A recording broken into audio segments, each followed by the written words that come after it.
The Edinburgh Fringe Festival is 75 years old this summer and opens up officially tonight. It's also back to full capacity for the first time since 2019, before the pandemic.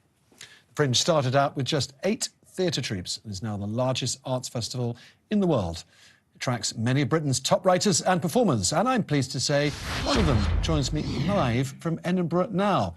Omid Djalili, an award-winning comedian, actor and writer known for roles in blockbuster films like The Gladiator and The Mummy, and most recently for hosting a pageant at Windsor for the Queen's Platinum Jubilee.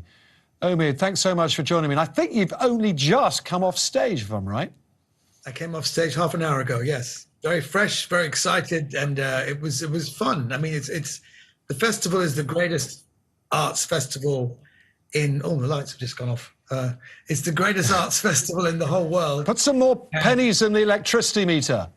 Yeah, I think I'm going to put... Can you put 50p in, please? Yeah, it's the greatest arts festival in the world, and it is... I mean, the only problem is that there's a bit of hesitancy. It might be the cost of living crisis, but the numbers are down across the board. And when I look out the window, there should be thousands of people around, but there's literally no one. And my show starts at 5:20, and I stupidly... People don't get jokes. I said, I start at 5:20 because if you don't like the first 5 minutes, you can leave and go and see a show that starts at 5:30. And 2 people got up and left. So, you know, people losing their sense of humour. That'll teach you. So the first festival was in 1947. I personally had no idea it'd been going that long. You've been coming and going over many years. How has it changed in the time you've been there? Yeah, it has. I mean, look, Edinburgh is an incredible city. It has a very violent past. It's one of those places where just the ego and the neurosis of performers who come here once a year is soaked into the walls of Edinburgh. It's soaked in, and that hasn't changed. But yeah, it used to be £2 to see a show. Now it's £17.50, and now it's become very commercialized.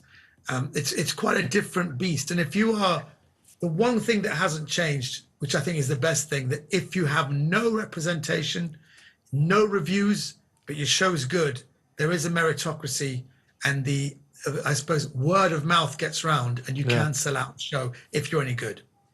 As indeed you are, apart from those 2 people who legged it to someone else's show. Now, look, you had... I knew you'd use that against me. Well, you gave it to me. Look, you had quite a platform during the Jubilee.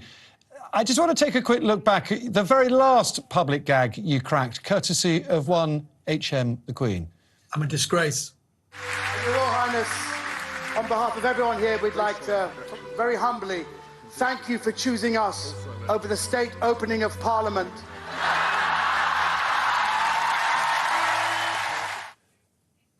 Isn't that golden, the look on Her Majesty's face there? Now, you could look at that and think, perhaps she was not amused.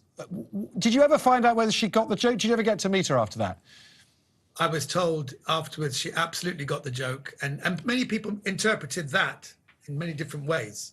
The way I saw it was very funny, you're worth every penny.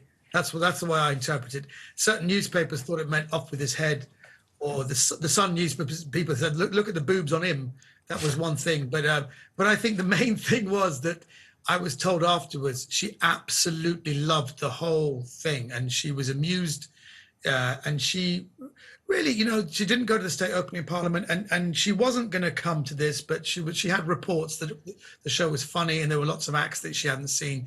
And it was, we heard that the cheer she got when she came in was so big, she was surprised by it, that it spooked the horses. There were horses that are in front of the car, and she'd never experienced that. So we feel very happy that she was given that kind of reception, which she'd never had before. I mean, it was a thunderous, I don't know if you saw it, but it was thunderous when she came in. And I know what I was told afterwards, that she really appreciated that.